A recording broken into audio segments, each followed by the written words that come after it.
G'day, Paul here from Rotec Aerosport. We've got Jabiru cylinder heads come in here.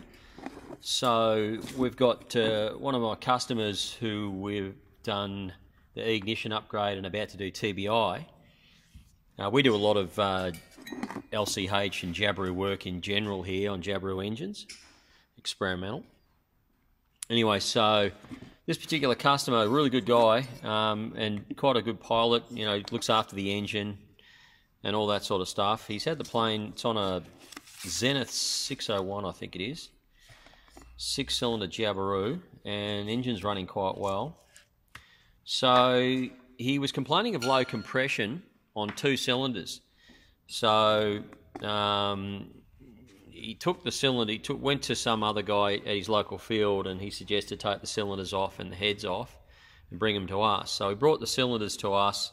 Actually, he didn't take the heads off, we took the heads off. The cylinder and head came on together, 2 of them.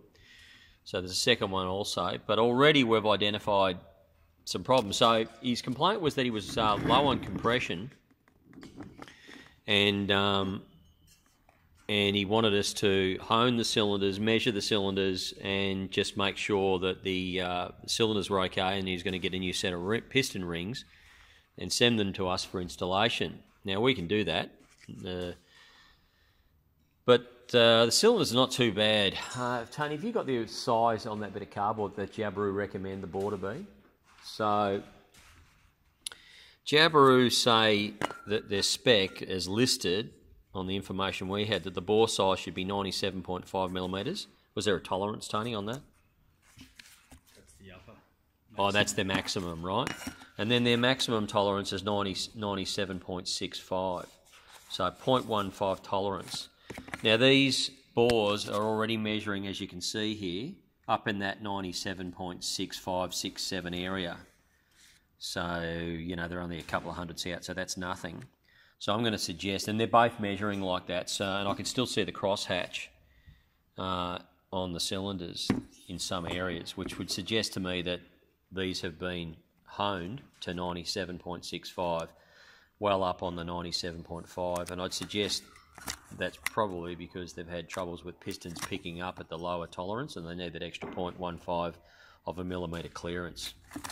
So I don't think there's any problem there, so we're just going to clean them up, hone them, and clean them all up to about this size here. We're not going to take anything more than maybe a hundredth off. And that'll sort the cylinders out, but I don't believe the cylinders are the problem. What we've identified with the first head we've taken off, and no doubt the second head's going to be exhibit the same problems. And we see this, I mean, we see this all the time. It's why we developed this thing here. Now, what the Jabiru head's supposed to look like is this.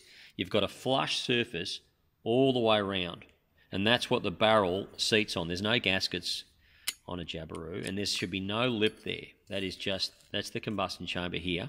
Obviously, this head hasn't been used. It's brand new. It hasn't even got valves and seats in it. This is our cylinder head. This is our liquid-cooled head, you see. It's got a water jacket in there. And that's where the wash plugs go. It's where the water runs in there. Anyway, so this is what a new head's supposed to look like. Now, I can tell you, we've had our heads on engines for hundreds of hours, over nearly a decade and a half, and we have never seen our head ever cause a lip here. It's always flush. Yeah, you'll get carbon build-up in this area, but you won't have a metal lip. It'll just be a carbon, if anything. So our heads have never, ever needed to be retorqued or remachined in this area since we've built them. Now, the idea of the liquid-cooled head was to replace the air-cooled head, which exhibits these problems. Now, keep in mind that this customer believed that all he needed was a set of piston rings for this cylinder. But as we took the head off, we realised that, as is pretty typical, right around this hot area, there's the exhaust valve, right around this hot area here, which is typically where you'll see the gas leaks. You're starting to see some gas leaks there. You've got a bit of a leak there, a bit of a leak there. And these heads are quite new. They've only got 100 or so hours on them since rebuild. So you're starting to get, what you'll get after a few hundred hours, if they last that long, is you'll get a huge stain here where you've got exhaust gases leaking between where the cylinder head meets the top of the barrel. So already this engine here has got a significant step. In fact, that's a millimetre. That step you're hearing there, and that's not carbon. I've scraped the carbon away there. There you can see metal there. Right, there is actually a significant step. I'm going to tell you it's nearly a millimetre step there. right? So in that hot area where the metal gets soft and the head starts to distort, you'll put the head tension on your bolt, cylinder head bolts, and she'll just sink straight into that. And then the head bolts come loose as that material yields and that step increases. The head bolts come loose, you tighten the head bolts again, and so on and so forth until eventually the head's like a banana. Now what happens is, and you can see over here, just to exemplify that, you can see over here, the colder side of the head, where the inlet valve is, there's no lip. Looks just like ours. And you can actually see there, metal there, and listen, there's no lip. No catch there at all. Dead flat. So it looks basically just like that there. Right, you start coming around here, and the lip starts to form about there. It gets deeper and deeper. It's at its deepest there, very deep there, and it's coming off about there. Not much there. Yeah, see there's metal there right under that carbon, so there's really no lip there. Oh, just a slight one. There's absolutely nothing around the inlet valve here. That's the coolest area of the head there. The lip is significant here. So as far as I'm concerned, these heads shouldn't be reused. I mean, you could machine them, it'll increase the compression ratio, but realistically, they're done. Now you could say, well, what does it matter? Just pull them down. Well, the problem with that is what we've also got with this head is the valves aren't seating properly. We can see, Tony, can you just come around here, mate, and just identify just where the area is there? It's there, isn't it? Just there? Yep, from there up to about there, yep. Yeah, that area there is the only area where the exhaust seat is actually meeting the seat. All the way around here, there's a leak. Did you say you could see daylight through the valve guide, the seat and the valve, Tony? Yes, you can. Yep. And on the inlet side, what was that like? Inlet side as well. Inlet side was leaking as well. And you could see daylight through it? Yes. Okay. So, yeah, what you've got here is when the head starts to distort, you lose the valve seats, change their position, and the valve guide changes position. And the valve, of course, has got a long valve stem on it made of strong steel, and it doesn't move. And so what ends up happening is as the head distorts, you lose your valve seating because the valves and the guides and the seat lose concentricity with each other in all axes, right? And so what ends up happening is the valve's not bent; it just isn't seating anymore. In other words, the seat is moving. The seat's moving as the head bends. As the head yields, because this distortion here, which is indicated by that lip, and the heat, your valve stops seating. Now, you could re-synchro these valves and get them going again, but what's going to stop it from happening again and again and again? So, phone call to the customer now, asking what he wants to do. He's just thinking he's going to throw a set of rings in this thing, and that in my opinion, won't do anything. Now, the rings on the pistons, we understand, are not seized or stuck, which they quite often can do, particularly when they're overheating. But his rings are free, and he suggests he's got some blow-by, which very well may be the case. But I'm going to suggest that the reason that he's got low compression when he does his static compression tests, is because, well, obviously, if there's daylight between the valve seats and the valve mating surface, well, then you're going to have leaks, particularly on a static leak down.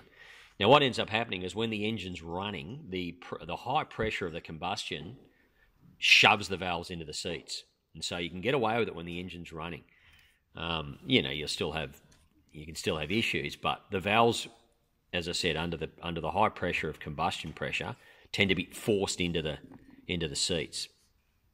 I guess over time it could cause valve issues and seat issues, but that's how you tend to get away with it, or it can be masked. But when you do your static compression test and you don't have the valve seating under the combustion pressure, you've got daylight and you've got your low compression. So this customer has got in mind an LCH conversion down the road. It could be that actually comes sooner than he would have thought, but we'll see. Just on a side note, these are, by the way, this cylinder head that we've just discussed is the thin-finned engine. Thin-fin cylinder head. So people might have been wondering what sort of head was it.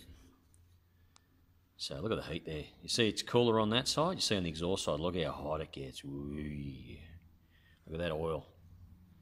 You wonder why the rocker bushes wear out. Look at the heat of the oil there. Right around the exhaust valve. See this area where the lip is? Thin finned head. Oi, look at the oil temperature there.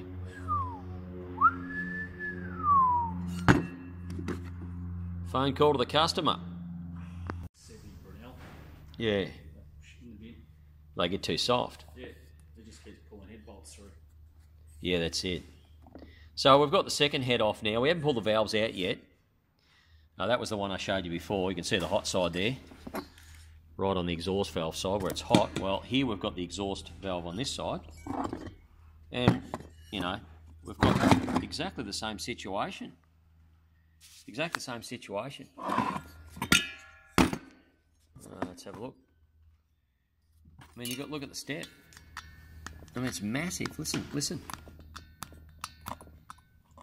It's caught. About the same as the other one. Nearly 1 millimetre in depth. Come around here. Come around to this area here. You can see the metal. It's clean. It's flat there, see? No step. Look. Nothing on the cool side where the inlet valve is. But over around this back side here where the exhaust valve is, whoa, right there. Massive little step. And these engines are low time. Sorry, these heads are low time. I think he said 100. What does he say? I think he told me it was 150 hours or something. But, you know, again, this is 2 heads he brought to us because they were down on compression. Well, I know why. It's going to have nothing to do with the rings. I mean, the rings might be part of it, but realistically, it's going to be these valves are not seating properly. It's going to be the same as this situation. We haven't taken these valves out yet, but we will in a minute. But before we even took them out, I mean, yeah, there's your problem right there. So I've got 2 out of 2. It's going to be 3 out of 3, 6 out of 6. We just see this all the time. I mean, this is not, you know, I don't know how it can't happen because all the jet engines are the same. So if they're running the same material on the heads, the same conditions, you're going to get the same result. Tell me how you can't. So, anyway, we'll get the valves out now and check that how they're looking.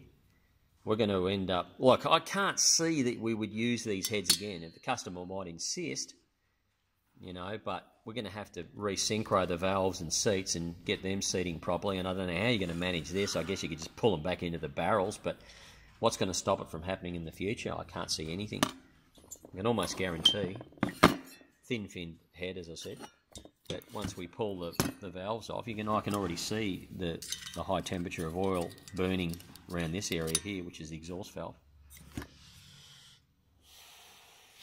So that's the problem. 2 from 2. No doubt probably 6 from 6. But this is where you want to steer him, into this direction. These heads will be running at about 85 degrees Celsius with coolant running through them. They never distort, they never detonate, they never come loose, they don't recess. Valve seats don't drop out. Yes, you do have a little bit of extra complication with liquid cooling and running a radiator and water hoses, but doesn't a Rotec 912 do all that stuff? And I think they've got a pretty good reputation of being a reliable engine. So if it's good enough for Rotec 912, why isn't it good enough for this engine? Now, one of the advantages of liquefying a Jabiru 3300, in my opinion, obviously, is you retain the 3300 6-cylinder is a really smooth engine, remarkably smooth running, makes good power. The only downside is all this nonsense, right? You fix it with these, you've got yourself a powerful, smooth, cool running engine. Some customers do a 912 conversion, Rotec's 912 conversion on Jabirus, replacing the 3300. Biggest problem with that, you drop a good 30 horsepower and you will miss it. I can guarantee it. And I know customers that have done that say, yeah, they've fixed their cooling issues, but they've dropped a huge chunk of power. I believe the best solution is to get that 3300 cooling, have all your power, and remove the cooling problems. Then you've got everything. You've got your reliability, cool running engine, and you've retained your power. All right, Paul from Rotec, take it easy. Call us if you need to. We can sort all these problems out. Cheers.